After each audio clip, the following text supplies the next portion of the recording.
Hello everyone, my name is Avni and I welcome you all Beta and Gamma batch students for my lecture number 2 that is Strategies for CLAT 2025।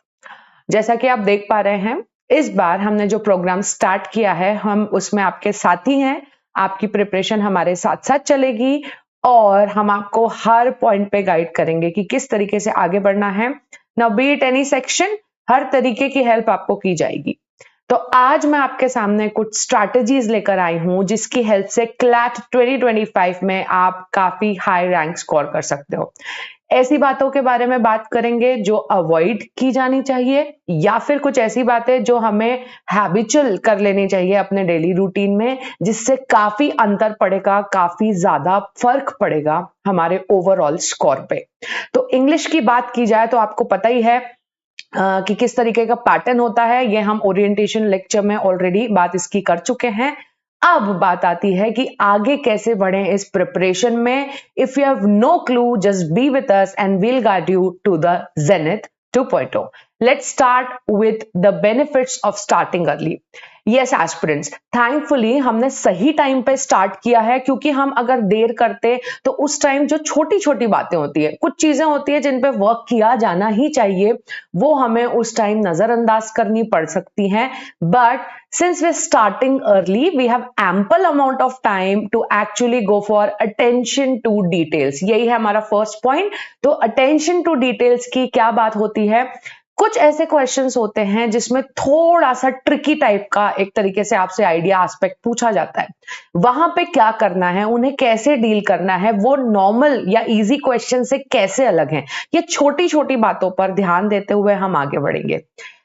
Overall focus on all aspects of English. अगर मैं all aspects of English की बात कर रही हूं, then I am considering 3 things here. आपको reading करनी है, आपको साथ साथ वोकैबुलरी बिल्डिंग करनी है, और आपको थोड़ा काम तो ग्रामर पे भी करना पड़ेगा, क्योंकि भले ही डायरेक्टली आपसे ग्रामर के क्वेश्चंस नहीं पूछे जाएं, फिर भी अगर आप ग्रामर में अच्छे हैं तो definitely you will clearly lag when you compare yourself to the average people. Okay, तो ये जो तीनों एस्पेक्ट्स हैं इंग्लिश के, उनको स्ट्रॉन्ग बनाते हुए हमारा ये प्रोग्राम आपको आगे लेके जाने वाला है। More number of mock test, of course yes. हमारे पास एक अच्छी बात ये हो जाएगी कि क्योंकि हम इसी मंथ से स्टार्ट कर रहे हैं, हमारे पास काफी टाइम है कि हम मॉक टेस्ट भी ज्यादा दे पाए। अगर देर से स्टार्ट करते तो number of mock test obviously काफी कम होते, जिससे काफी अंतर पड़ता हमारे कॉन्फिडेंस पे भी और हमारे स्कोर पे भी। अगर अभी से स्टार्ट करेंगे तो धीरे धीरे उसे ग्रेजुअली डेवलप करेंगे और एनहांस कर लेंगे हमारे स्कोर को, ताकि अच्छी से अच्छा कॉलेज, अच्छी से अच्छी रैंक हमें मिल पाए। So these are our benefits of starting early. चलिए अब देखते हैं कि इंग्लिश का रोल क्या है। अगर आप इंग्लिश सेक्शन को बहुत अच्छे तरीके से सॉल्व करते हो तो उससे क्या बेनिफिट आपको मिलने वाला है। सो याद रखिए, आपने लास्ट ईयर का भी शायद पेपर देखा होगा, तो उसमें आपको पता चल गया होगा कि अब अगर ज्यादा से ज्यादा क्वेश्चन सॉल्व हो पा रहे हैं तो रेस इस चीज की रहेगी कि हम कितने ज्यादा क्वेश्चन कम टाइम में सॉल्व कर पाए और कितने ज्यादा नंबर्स हम ग्रास्प कर पाए। सो आवर सेक्शन जो है, हमारा जो सेक्शन है English, now it is very scoring. अगर आप इसमें एक अच्छा खासा नंबर ऑफ क्वेश्चंस अटेम्प्ट कर लेते हैं जो कि सही जाएंगे, तो आपको बहुत अंतर दिखेगा आपके ओवरऑल स्कोर पे। इसलिए इंग्लिश का बहुत इंपॉर्टेंस है, याद रखिए। एक और चीज ये है कि since it's a combination of reading, vocabulary and grammar, 3 चीजों का कॉम्बिनेशन है यहाँ पे। तो अब आपको ये चीज देखना है कि अगर आप अपनी रीडिंग स्किल्स को डेवलप कर लेंगे ना, तो आपको इससे दूसरे सेक्शंस में भी फायदा दिखेगा। तो इंग्लिश का रोल अब सिर्फ हमारे सेक्शन तक सीमित नहीं, आपको ये बेनिफिट देगा अदर सेक्शंस में भी। तो याद रखिए, ज्यादा से ज्यादा क्वेश्चन सॉल्व करके, ज्यादा से ज्यादा नंबर ग्रैस्प करके ओवरऑल स्कोर को इंग्लिश बहुत इफेक्ट करता है। ओके, अब बात करते हैं कि अब हमें आगे बढ़ना कैसे है। तो ये है हमारा सबसे खास इंपॉर्टेंट पार्ट, क्योंकि अब हमारे प्रोग्राम में हम आपको ये बताएंगे कि आपको अपने डेली रूटीन में क्या क्या चीजें इंक्लूड करनी है। हमने पहले अगर प्रिपरेशन कर रखी होगी किसी भी कॉम्पिटिटिव एग्जाम की, तो उसमें हमें ये बात समझ में आती है कि ठीक है, रीडिंग करते चले तो शायद हमारा स्कोर एनहांस होगा। लेकिन एस्पिरेंट्स, आपको रीडिंग के साथ साथ 2 चीजों पे और ध्यान देना है, जो कि क्या है, आपकी वोकैबुलरी बिल्डिंग भी साथ चलनी चाहिए, plus you have to write more number of mock test. Students reading करते हैं टॉपिक टेस्ट इजी वाले सॉल्व कर लेते हैं, लेकिन मॉक टेस्ट नहीं देना चाहते, वो मॉक टेस्ट देने से कतराते हैं। तो याद रखिए, the more number of mock test you pursue, the higher your confidence will be and the greater your numbers would be. So याद रखिए, यहाँ पे बहुत अंतर पड़ेगा ज्यादा मॉक टेस्ट लिखने से। आपको वोकैबुलरी बिल्डिंग भी करनी है, मॉक टेस्ट भी लिखना है। अच्छा, मॉक टेस्ट लिखने का ये मतलब नहीं है कि टॉपिक टेस्ट को भूल जाए। ऑब्वियसली जो टॉपिक टेस्ट होते हैं वो आपके बिल्डिंग ब्लॉक्स है, और हमारा जो प्रोग्राम है, हमारा जो इस बार का प्रोग्राम है, वो आपके दोनों ही एस्पेक्ट्स पे ध्यान देने वाला है। मॉक टेस्ट और टॉपिक टेस्ट को हम पैरेलली साथ में लेकर आगे बढ़ने वाले हैं when it comes to English. Okay, तो आपको टॉपिक टेस्ट के साथ साथ मॉक टेस्ट की भी हैबिट डालनी है। आप एक प्रॉपर, लेट्स से आपने डिसाइड करा कि हम हर 4 या 5 दिन में, मे बी हर वीक में एक बार मॉक टेस्ट जरूर लेंगे। मॉक टेस्ट लिखने के बाद उसका बैठ के प्रॉपर एनालिसिस करना जरूरी है। आपको आंसर शीट भी मिलेगी, आपको पूरा वहां पे एक्सप्लेनेशन भी मिलता है। तो आप प्लीज टैली करें उसमें से कि क्या गड़बड़ आपसे हुई है, so that in the next one you will improve. Okay, अब जब रीडिंग की बात होती है तो आपको अपनी रीडिंग हैबिट्स को फाइनली स्टार्ट करना है। This is the time you should take this first baby step towards your higher goal of taking and pursuing a really good college. Okay, तो आपको क्या करना है, रीडिंग हैबिट स्टार्ट कर देनी है। कैसे करेंगे उसके बारे में भी मैं आपको बताऊंगी, लेकिन क्योंकि हम अभी ये प्रोग्राम स्टार्ट कर रहे हैं तो I would request all you guys कि हम आज से ही रीडिंग स्टार्ट करें। और भले ही हम 20 to 30 मिनट्स रीडिंग स्टार्ट करें, but okay, we will start at least from today, so that वो ग्रेजुअली इंप्रूव होता चले। क्या पढ़ना है, कैसे पढ़ना है, क्या नहीं पढ़ना है, मैं सबके बारे में बताऊंगी। क्योंकि आपको आज से स्टार्ट करना है तो लेट्स एक आज से शुरू तो कर ही देते हैं, ताकि हम ग्रेजुअली उस बात को इंप्रूव जरूर करें। ओके, ना वोकैबुलरी बिल्डिंग भी एसेंशियल है। एस्पिरेंट्स, जब आप रीड करते हैं किसी भी चीज को, तो बहुत बार ऐसा होता है कि आप वर्ड्स पे, सेंटेंसेस पे वहां पे क्या करते हैं, हॉल्ट कर जाते हैं, अटक जाते हो आप, आपको नहीं समझ में आता है how to proceed. In that cases everyone, आपको क्या करना है, उस सेंटेंस को, उस वर्ड को जरूर से आप एक अपनी नोटबुक में लिखें, एक अलग नोटबुक बनाएं जहां पे आप वो सारे वर्ड्स लिखेंगे, वो सारे सेंटेंसेस लिखेंगे जहां पे आपको प्रॉब्लम हो रही थी। ओके, तो आपको क्या करना है, एक सेपरेट नोटबुक बनानी है जहां पे you are gonna write all your words which are alien and new to you. उससे क्या होगा, वहां पे भले ही आपको वो बात नहीं समझ में आए, लेकिन बाद में जब हम डिक्शनरी से उसका मीनिंग रेफर करेंगे, उसको समझेंगे, तो हम कनेक्ट कर पाएंगे उस वर्ड या सेंटेंस को पैसेज में, और हमारे आंसर्स फाइनली हमें मिलने लग जाएंगे। सो ये जो 3 हैबिट्स है, रीडिंग की habit, let's start with 20 to 30 minutes per day. Vocabulary building की हैबिट, साथ साथ जो भी रीड कर रहे हैं उसमें जो वोकैबुलरी मिल रही है, और हमारे प्रोग्राम में आपको जो साथ में वोकैबुलरी की हेल्प दी जाएगी, उसे भी आप उस नोटबुक में नोट करें, ताकि आप एक ओवरऑल आपका एक सोर्स बन जाए वोकैबुलरी का। Plus writing mock test is an essential, आप इसे मिस ना करें। हमारे प्रोग्राम में मॉक टेस्ट जो हैं वो ऐसे बनाए गए हैं जो आपको पूरा क्लियर एंड एक रियल एनवायरमेंट दे देंगे कि हाँ, ये आप सच में क्लैट 2025 राइट कर रहे हैं, परस्यू कर रहे हैं। तो इस चीज की हैबिट डालें अपने ब्रेन को, अपनी बॉडी को, अपनी आईज को, कि हाँ, मैं एक ऐसे एनवायरमेंट में हूं जहां मैं सच में मॉक टेस्ट लिख रहा हूं। So these 3 things are to be essential, okay, to be done. Okay, and आपको ये चीजें इंक्लूड करनी है अपने डेली रूटीन में वक्त निकाल के।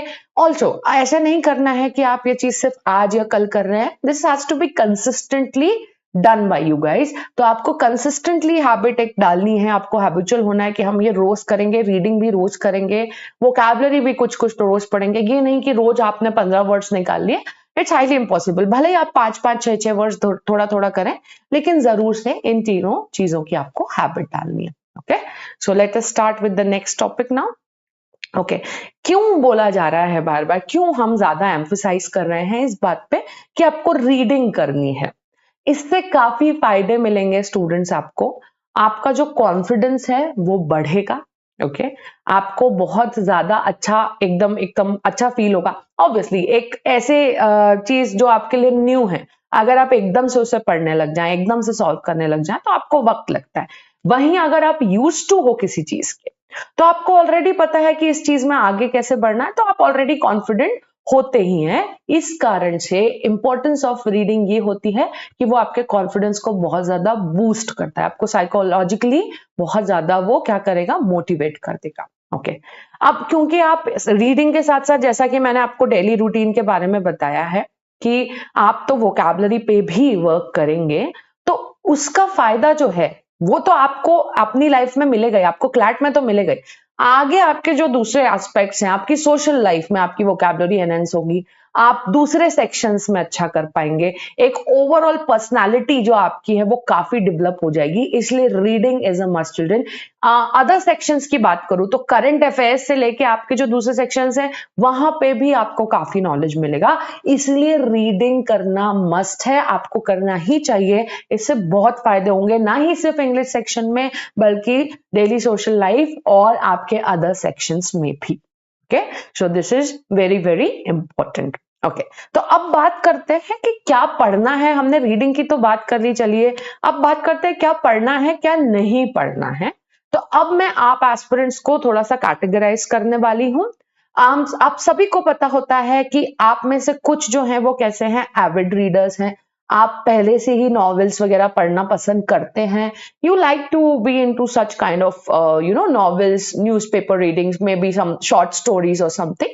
ऑब्वियसली आप यूज टू हैं, आपका ब्रेन यूज टू है उतनी देर फोकस करने के लिए, तो आपको इजी सोर्स से फिर स्टार्ट नहीं करना है। You can straight away switch to sources like you can go for the Hindu, आप द हिंदू पढ़ सकते हो, आप रीडर्स डाइजेस्ट के कुछ अच्छे स्टोरीज पढ़ सकते हो, आप रीडर्स डाइजेस्ट के कुछ इंसिडेंट्स भी पढ़ सकते हो। ओके, आप चाहें तो एऑन एसेज पे भी, एऑन एसेज का डिफिकल्टी लेवल थोड़ा अच्छा है, वहां पे जो वोकैबुलरी है वो काफी हाई लेवल की है। ऑब्वियसली बहुत सारी चीजें वहां पे आपको कैटेगराइज मिलेंगी, लेकिन ज्यादा चीजें वहां पे फिलोसफी रिलेटेड है। तो आप अगर ये तीनों सोर्सेस को रेफर करेंगे तो आपके लिए काफी फायदेमंद रहेगा, क्योंकि आप एक ऑलरेडी अच्छे लेवल पे हैं, आपको उसको बढ़ाना है। इसका यह मतलब नहीं है कि अगर आप एक एविड रीडर नहीं थे तो आप कहीं घाटे में हैं, बिल्कुल नहीं। हमारा जो प्रोग्राम है वो इस तरीके से डिजाइन है कि वो हर एस्पिरेंट को बेनिफिट देगा ही। अब बात करते हैं उन एस्पिरेंट्स की जो बिल्कुल भी नहीं पढ़ना पसंद करते, which is very okay aspirants. Okay, आप चाहें तो आज से ही स्टार्ट कर सकते हैं। जैसा कि मैंने आपको बताया, आपने सही वक्त पे ये प्रेप स्टार्ट करी है। Now we have ample time to grow. आपको कोई चीज नहीं आती तो आप उसे क्या कर सकते हैं, आप उसके साथ साथ ग्रो कर सकते हैं, उस पर वर्क कर सकते हो और ग्रेजुअली आगे बढ़ सकते हो। तो जो एस्पिरेंट्स इस बात से यूज्ड टू नहीं है, we are going to start with easy resources of reading. यहां पे मैंने आपके लिए टाइम्स ऑफ इंडिया की बात करी है। आप टाइम्स ऑफ इंडिया के कुछ इजी छोटे आर्टिकल से स्टार्ट करो, जहां बहुत ज्यादा कॉम्प्लेक्स चीजें डिस्कस नहीं की गई हैं और आपको बहुत ज्यादा परेशान अभी नहीं होना है। हाँ, 1 महीने बाद हम आपकी स्ट्रैटेजीज फिर बदलेंगे और आपको थोड़ा स्टेप अप करेंगे। आफ्टर अ वाइल आप 1 या 2 महीने भी दे देंगे ना कंसिस्टेंटली रीड करने को, तो आपकी पर्सनालिटी, आपके मार्क्स, आप में बहुत फर्क आ जाएगा। तो अभी के लिए हम टाइम्स ऑफ इंडिया से शुरू कर सकते हैं, या फिर रीडर्स डाइजेस्ट के भी आप थोड़े बहुत इजी आर्टिकल्स पढ़ सकते हो। रीडर्स डाइजेस्ट क्या है, तो मैं आपको बताना चाहती हूँ, ये बहुत ही पॉपुलर मैगजीन है। अगर आप इसका सब्सक्रिप्शन ले सकते हैं तो ठीक है, नहीं तो कोई बात नहीं, आपको ये ऑनलाइन अवेलेबल है। ओके, आपको फ्री ऑफ कॉस्ट वहां पे आर्टिकल्स मिल जाएंगे। यहाँ पे कुछ जो आर्टिकल्स हैं, सबसे बेस्ट पार्ट ये है कि जो आपके क्लैट एग्जाम के पैसेजेस बनते हैं उसमें से कुछ कुछ पैसेजेस आपके इंसिडेंट्स पे बेस्ड होते हैं, कुछ नैरेटिव होते हैं, कुछ डिस्क्रिप्टिव टाइप होता है। तो इस तरीके के जो आपके इंसिडेंट्स हैं वो यहाँ पे आपको जरूर देखने मिलते हैं। इसलिए मैं काफी प्रेफर करती हूँ, स्टूडेंट्स को बोलती हूँ कि वो रीडर्स डाइजेस्ट जरूर पढ़ें। उसमें कुछ ऐसे आपको इंसिडेंट्स मिलेंगे जो आपको रीड करने में आप थोड़ा कनेक्ट कर पाएंगे, अगर आप क्लैट की बात करें तो। ठीक है, एक और न्यूज़पेपर है जिसका नाम है इंडियन एक्सप्रेस। तो ये टाइम्स ऑफ इंडिया के बाद आप चाहे आपके पास टाइम थोड़ा बचा हो तो आप इसे रेफर कर सकते हो। एक बहुत अच्छा न्यूज़पेपर है जिसका नाम है द डेक्कन हेरल्ड। ओके, आप उसे भी रेफर कर सकते हो, आप चाहे तो उसे भी यूज करें। लेकिन अभी आपको मैंने बता दिया, अगर आप शुरू कर रहे हैं so we'll start with the easiest source and gradually will move up. हम भी जाएंगे ऑन एसेस की तरफ, लेकिन हम ग्रेजुअली बढ़ेंगे। और उसी ऑन दी अदर हैंड अगर मैं बात करूं these avids, about these avid readers, तो आपको मैंने बताया है कि आपको कैसे आगे बढ़ना है। आपको लेवल डाउन नहीं करना है, आप यहाँ पे हैं कि आप और एनहांस करें। ठीक है, you are having a higher goal, तो ठीक है, हम उस तरीके से उस डायरेक्शन में मेहनत करेंगे। आफ्टर अ वाइल आप दोनों ही कैटेगरी के एस्पिरेंट्स आप खुद में देखेंगे काफी इंप्रूवमेंट। ओके, तो ये तो बात होती है आपके सोर्सेस ऑफ रीडिंग की। अब एक बात करते हैं, एक वर्ड आपने सुना होगा या आपने क्वेश्चन भी देखा होगा इनफैक्ट पेपर्स में, पहले के पेपर्स में, जहां पे ऑथर आपसे पूछते हैं what is the tone of passage. Right now मैं टोन ऑफ द पैसेज की बात नहीं कर रही हूं, उसके लिए आपके लिए एक प्रॉपर सेपरेट लेक्चर रखा जाएगा जहां पे हम हर तरीके के टोन के बारे में आपको बिल्कुल स्टार्टिंग से बताएंगे कि क्या होती है टोन, कैसे फाइंड करना है, everything will be discussed in that particular lecture. As of now I am talking about styles of writing. तो याद रखिए स्टूडेंट, कोई भी आर्टिकल जो आप न्यूज़पेपर में देख रहे हो या कोई भी नॉवेल देख रहे हो, वो एक स्टाइल ऑफ राइटिंग के बेस पे लिखी गई है। उसका जो ऑथर है उसके दिमाग में एक स्टाइल ऑफ राइटिंग है जो वो थॉरली प्रोसीड करता है उस स्टाइल ऑफ राइटिंग के थ्रू। अब स्टाइल ऑफ राइटिंग का क्या महत्व है, मैं आपको वो बात समझाती हूँ। क्लैट में आपके जो पैसेजेस आते हैं, तो जो पर्सन जो क्वेश्चन पेपर क्रिएट कर रहा है उसकी ये कोशिश होती है कि वो आपको हर तरीके की स्टाइल ऑफ राइटिंग से एक एक पैसेज दे। ठीक है, जैसे लास्ट ईयर की हम बात करते हैं, आपको 4 पैसेजेस आए थे, हर पैसेज में आपसे कितने क्वेश्चन पूछे गए थे? 6, पर वो सारे ही अलग अलग स्टाइल ऑफ राइटिंग से थे। कोई जो पैसेज था वो आपका डिस्क्रिप्टिव था, कोई पैसेज आपका नैरेटिव टाइप था, कोई पैसेज आपका एब्स्ट्रैक्ट आइडिया पे रखा गया था। अब क्या होता है कि हम अगर नॉवेल्स पढ़ने में हैं या फिर हम एक ही टाइप के, फॉर एग्जांपल मुझे पसंद है कि मैं फाइनेंस बेस्ड आर्टिकल्स पढूं न्यूज़पेपर में, अब अगर मैं रोज के रोज वही वही पढ़ती रहूंगी तो मुझे आइडिया ही नहीं लगेगा कि एब्स्ट्रैक्ट बेस्ड या फिर लेट्स से जो दूसरे नैरेटिव वगैरह है वो किस तरीके की स्टाइल ऑफ राइटिंग होती है। तो स्टाइल ऑफ राइटिंग की जो वैरायटी है वो क्लैट में जरूर इंक्लूड होती है, और इस वैरायटी को पता करने के लिए आपको क्या करना है, आपको रोज अपना स्टाइल ऑफ राइट जो रीडिंग है आपका, जो आपका स्टाइल ऑफ जो भी ऑथर आप पढ़ रहे हो उसको आपको बार बार बदलना है। आज आप जो भी पढ़ रहे हो, फॉर एग्जाम्पल आज आपने कुछ फैक्चुअल पढ़ लिया, ठीक है, फैक्चुअल का क्या मतलब होता है, चलिए इनकी बात कर लेते हैं। फैक्चुअल मतलब ज्यादा नंबर्स होंगे, ज्यादा डेटा होगा, ज्यादा रिसर्च फाइंडिंग वगैरह होगी, वो उसमें आपको व्यू पॉइंट्स कम मिलेंगे। ऐसा कोई आर्टिकल अगर आज पढ़ रहे हो तो कल उसको बदल लेना है, कल आप स्पेक्युलेटिव पे चले जाइए। अब ये स्पेक्युलेटिव क्या होता है? स्पेक्युलेटिव में आपको जो एक्सपर्ट्स हैं हमारे, फॉर एग्जांपल आपने एडिटोरियल्स और ओपिनियंस में देखा होगा, these are our experts who would speculate something. वो बताएंगे कि हम इस चीज का स्पेक्युलेशन कर रहे हैं, ये चीज आगे जाएगी या ये चीज मिजरेबली फेल हो जाएगी, या इस चीज का क्या हश्र होने वाला है। तो ये जो आपके एडिटोरियल्स होते हैं इसमें मैक्सिमम आपको स्पेक्युलेटिव टाइप का स्टाइल ऑफ राइटिंग मिलेगा। आपको फिर स्विच करना है, अगर आप ये 2 पढ़ चुके हैं तो आप बार बार उसकी जो आप रीडिंग हैबिट्स डेवलप कर रहे हैं रोज के रोज, तो आप उसे स्विच करते रहिए। आपको क्या करना है, हर स्टाइल ऑफ राइटिंग से कंफर्टेबल होना है। आप टेक्निकल स्टाइल ऑफ राइटिंग भी पढ़ें। क्या होती है टेक्निकल स्टाइल ऑफ राइटिंग? जहां पे कोई टेक्निकल जार्गन डिस्कस करी जाती है, ठीक है, जहां पे कोई ऐसी बात डिस्कस करी जाती है जो एक पर्टिकुलर सब्जेक्ट को बिलोंग करती है। एक छोटा सा एग्जाम्पल हम ले लेते हैं, जैसे हमने बात करी प्रेसिपिटेशन की, ये एक प्रोसीजर है, एनवायरमेंटल प्रोसीजर है प्रेसिपिटेशन। ओके, तो प्रेसिपिटेशन क्या होता है फ्रॉम मैं आपको बहुत इजी एग्जांपल दे रही हूँ, ये बहुत कॉम्प्लेक्स लेवल तक भी जा सकती है यहाँ पे technical definitions. So let's start with precipitation. तो आपको ऑब्वियसली किस टाइप की स्टाइल ऑफ राइटिंग मिल जाएगी, आपको वो प्रेसिपिटेशन डेफिनेशन मिलेगा, फिर उसका प्रोसीजर मिलेगा, फिर उसके क्या एडवांटेज डिसएडवांटेज हैं, उससे हमारे एनवायरमेंट पे क्या इफेक्ट हो रहा है और कैसे उसे इंप्रूव करा जा सकता है या कैसे उसे काउंटर किया जा सकता है। इन सब का जो इलैबोरेशन है वो होती है टेक्निकल राइटिंग। नेक्स्ट होती है एब्स्ट्रैक्ट, जो काफी देखने मिलती है माइंड यू स्टूडेंट्स आपके क्लैट के एग्जाम में। ऐसी चीजें जो कि बहुत फिलोसॉफिकल टाइप की हैं, जहां व्यू पॉइंट्स ज्यादा हैं, एब्स्ट्रैक्ट चीजें ज्यादा हैं, डेटा और लॉजिक कम है। अगर आप देखेंगे पिछले लास्ट ईयर के कुछ पेपर्स देखेंगे तो आपको एब्स्ट्रैक्ट काइंड ऑफ राइटिंग वहां पे ज्यादा मिलेगी। तो मेरा बोलना यह है कि आप इस तरीके की रीडिंग काफी करें। ओके, नैरेटिव और डिस्क्रिप्टिव में एक साथ एक्सप्लेन कर देती हूं। अगर आपको कोई स्टोरी दिख रही है जहां पे आपके जो ऑथर हैं उन्होंने एक पूरा सीन नैरेट करा है, उन्होंने एक पूरी स्टोरी एनेक्डोट टाइप नैरेट करी है कि हाँ यहाँ 0 से स्टार्ट हुआ। सपोजिंग एक छोटा सा एग्जांपल देते हैं, जैसे फॉर एग्जांपल जो ऑथर है वो और उनके फ्रेंड सपोजिंग जा रहे थे आगरा में बर्ड सैंक्चुरी सरसरोवर में, क्या करने के लिए, घूमने के लिए। So if your author starts from the very beginning कि मैं और मेरे फ्रेंड्स हैं, so we wanted to go to see that place, and उन्होंने पूरा डिस्क्रिप्शन दिया, we were at that place, हमने पाइथन्स देखे, ऐसा हुआ वैसा हुआ, एंड फाइनली उन्होंने एंड किया that finally I am calling it a day, I am ending the day after watching everything in this bird sanctuary ऐसा बोलने के बाद ये पूरी स्टोरी जब आपकी नैरेट हो जाती है, इसको बोलते हैं narrative writing. From zero to end आपको पूरी बात, स्टोरी, इंसिडेंट समझाया गया।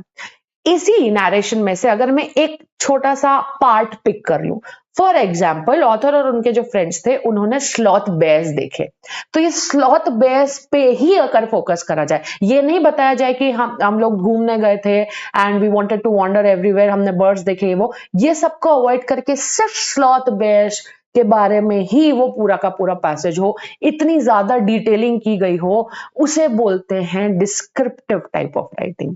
ये भी काफी देखी जाती है क्लैट में। Narrative, descriptive and abstract are the more frequently seen CLAT passages. Okay, तो आप ध्यान रखिए, आपको रोज रोज अपना जो पढ़ रहे हो, आप जो सोर्स पढ़ रहे हो, उसमें स्टाइल ऑफ राइटिंग की वैरायटी जरूर रखिए।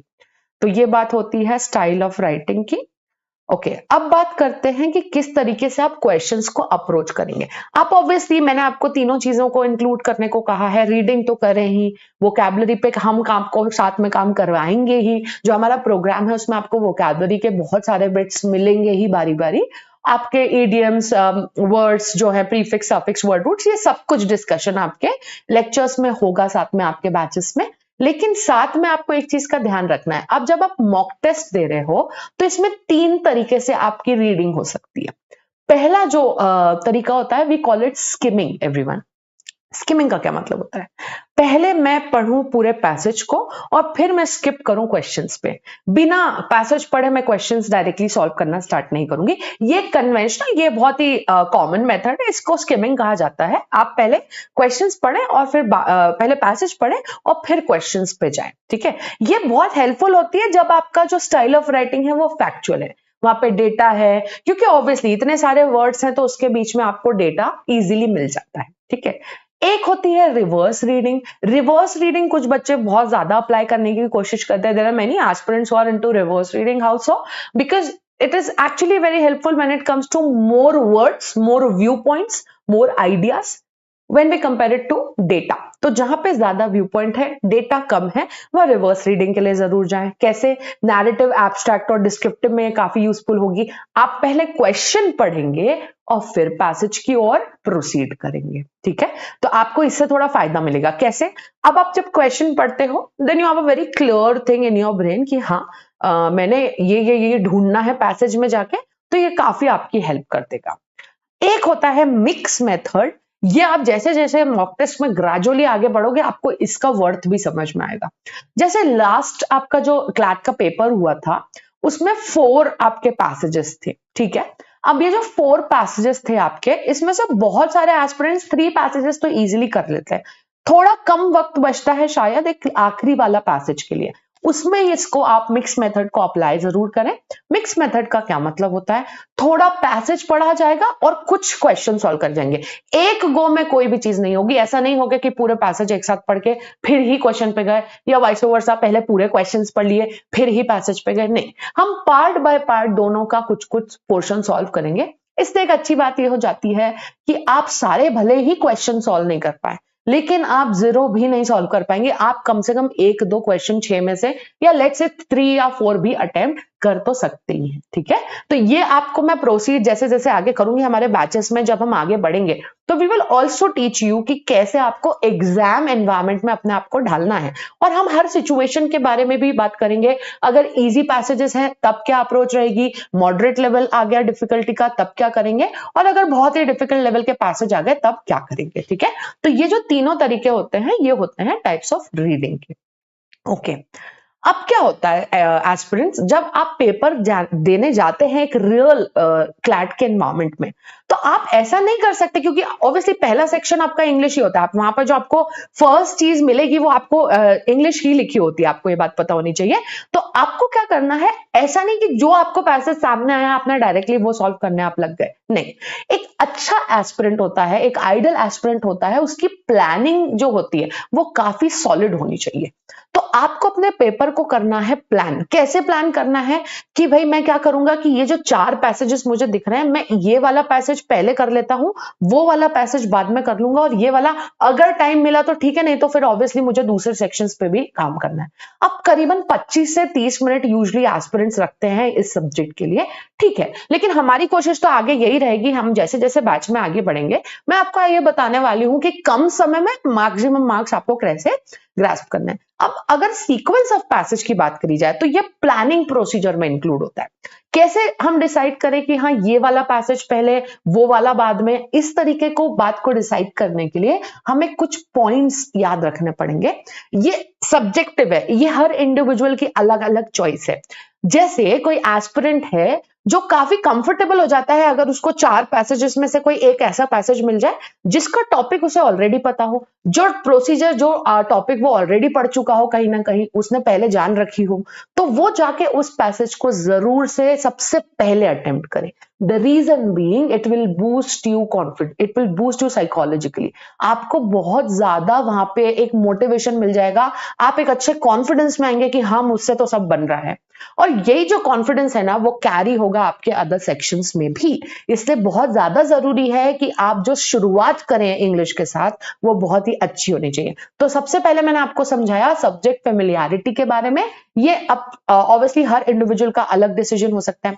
कुछ ऐसे भी एस्पिरेंट्स हैं जिनको कोई मतलब नहीं रहता है कि सब्जेक्ट फेमिलियरिटी है या नहीं, वो लेवल ऑफ डिफिकल्टी की तरफ ज्यादा इंक्लाइंड होते हैं। वो ऑब्वियसली पहले चाहते हैं कि मैं इजी वाले पैसेजेस सॉल्व कर लेता हूं और फिर अगर वक्त बचेगा तब ही डिफिकल्ट लेवल पे जाएंगे, वरना नहीं। और एक और चीज होती है आपका किस टॉपिक में इंटरेस्ट है। फॉर एग्जाम्पल आपको हिस्ट्री बेस्ड वहां पे कोई पैसेज मिल गया है, तो आप वो हिस्ट्री बेस्ड पैसेज जो है, अगर आपको हिस्ट्री पसंद है, आप शुरू से पसंद करते थे हिस्ट्री पढ़ना, तो आप जरूर से उसे सॉल्व करें, क्योंकि आपका जो कंफर्ट लेवल है वो कहीं ना कहीं आपको बूस्ट तो जरूर करेगा। कुछ ऐसे स्टूडेंट्स होते हैं जिनको बिल्कुल हिस्ट्री नहीं पसंद होती है, दे आर मोर इनटू कि क्या हो रहा है करंट अफेयर्स में, तो आप फैक्चुअल या ऑब्जेक्टिव टाइप के पैसेजेस को ज्यादा से ज्यादा अटेम्प्ट कर सकते हो, ये भी आप कर सकते हो। तो ये जो 3 चीजें हैं ये हर एस्पिरेंट को अपने हिसाब से डेवलप करना है। Okay, now the most important part is types of question. As of now, 2 broad divisions हैं, डायरेक्ट क्वेश्चंस, इनडायरेक्ट क्वेश्चन। पिछली क्लैट में डायरेक्ट क्वेश्चंस ज्यादा देखे गए थे, बट उसके पहले जो क्लैट के पेपर्स हुए उसमें इनडायरेक्ट क्वेश्चंस का भी अच्छा खासा वेटेज था, ठीक है। तो डायरेक्ट क्वेश्चन मतलब जो ऑब्वियसली जो फैक्ट बेस्ड होते हैं, जिनको आप डायरेक्ट पढ़ें और इजीली आपको आंसर भी मिल जाए। इनडायरेक्ट क्वेश्चन में बहुत वैरायटी है, central idea based, tone based, figures of speech based, critical reasoning based, okay, then you have summary based, ऐसे vocabulary based के कुछ जो डिफिकल्ट लेवल है इवन वो भी इनडायरेक्ट कहलाते हैं। तो ये जो कुछ सेगमेंट्स है इनडायरेक्ट क्वेश्चंस का पूरा डिस्कशन अभी आपके जो अपकमिंग लेक्चर्स हैं उसमें मैं हर इनडायरेक्ट क्वेश्चन को अलग अलग लेक्चर में बांटने वाली हूं, और अलग अलग लेक्चर के साथ ही हम आपके easy to moderate to difficult ये तीनों लेवल हर एक अलग टॉपिक को, हर एक अलग टाइप के इनडायरेक्ट क्वेश्चन को वहां पे एक एक लेक्चर में सेपरेटली एड्रेस करके हम आपको पढ़ाने वाले हैं विद सैंपल्स विद क्वेश्चंस। तो ये जो इनडायरेक्ट क्वेश्चन है इन पे स्पेशली आपको ध्यान देना है। एक चीज छोटी सी याद रखिए, अगर आपको कट ऑफ का क्या मतलब होता है, जो एक एवरेज लाइन खींची है, जो एक बीच में लाइन खींची है, जो उसके पार लग गया, जो उसके ऊपर चला गया, वो कट ऑफ क्लियर कर जाता है। इसी कट ऑफ को क्लियर करके जो हायर मार्क्स स्कोर करता है उसे बेटर कॉलेज मिलता है। तो ये जो इनडायरेक्ट क्वेश्चन है ये वो एरिया है जहां पे आप एवरेज लोगों से हटेंगे, उनसे ऊपर जाएंगे, जहां आप स्टैंड आउट करेंगे। तो इसके लिए जो मैं हर लेक्चर आपको अपकमिंग हमारा जो प्रोग्राम है उसमें हर एक सेपरेट लेक्चर में मैं एक टॉपिक एक बार में एड्रेस करूंगी, और बाद में जाके हम फाइनली ऐसा मिक्स देखेंगे जहां पे आपको समझ में आएगा कि अच्छा हाँ जो रियल आपका क्लैट का एनवायरनमेंट है उसमें कैसे आप खुद को यूज टू करेंगे, ठीक है। तो आपका जो ये अपकमिंग बैच जो आपके लेक्चर्स आने वाले हैं इस बैच में, उसमें हम हर इनडायरेक्ट क्वेश्चन को अलग अलग एड्रेस करने वाले हैं। एक छोटा सा एग्जांपल लेते हैं, जैसे मैं फिगर्स ऑफ स्पीच आपको पहले पूरा प्रॉपरली पढ़ाऊंगी विद एग्जांपल, हम उसी दिन इजी लेवल क्वेश्चन भी सॉल्व करेंगे और धीरे से फिर नेक्स्ट लेक्चर में ही अपना लेवल बढ़ाएंगे। जब हम ये कंप्लीट कर लेते हैं तब हम लेट से स्विच ऑन करते हैं सेंट्रल आइडिया बेस्ड क्वेश्चंस के बारे में। अब सेंट्रल आइडिया क्या होता है, कैसे ढूंढे, क्या तरीके हैं, अगर बहुत डिफिकल्ट लेवल का पैसेज आ जाए तब कैसे फाइंड आउट करें, इजी लेवल के पैसेज में कैसे जल्दी मिल पाता है, ये सब बातों का डिस्कशन आपके अपकमिंग लेक्चर्स में होने वाला है। So stay tune with us, हमारे साथ रहिए, हमारे साथ प्रिपरेशन करिए। ये जो हमारा प्रोग्राम है ये आपके लिए बहुत ही डेडिकेटेड है, बिकॉज हम चाहते हैं कि आपको बहुत अच्छा कॉलेज मिले और आप बहुत अच्छे मार्क्स स्कोर करें। तो ये थी कुछ स्ट्रैटेजीज हमारी तरफ से आपके लिए, जहां पे हमने आपको बताया कि जी हाँ, आपको बहुत सारी ऐसी चीजें क्या करनी है, छोटी छोटी बातों का ध्यान रखना है, जिससे ओवरऑल स्कोर तो बहुत ज्यादा अफेक्ट होगा। आगे आने वाले लेक्चर्स के लिए आप हमारे साथ जुड़े रहें, हमारे साथ प्रैक्टिस करें और आप देखेंगे कि कितना ज्यादा अंतर आता है, इंप्रूवमेंट आता है आपके स्कोर्स में, आपकी पर्सनालिटी में एंड आपकी वोकैबुलरी में भी। तो this is me signing off. I hope आपको ये लेक्चर पसंद आया। Please subscribe to the channel, share it with all your friends who are preparing for CLAT and आप प्लीज क्या करें, हमारे साथ प्रैक्टिस करते चलें। So that's it. Thank you everyone.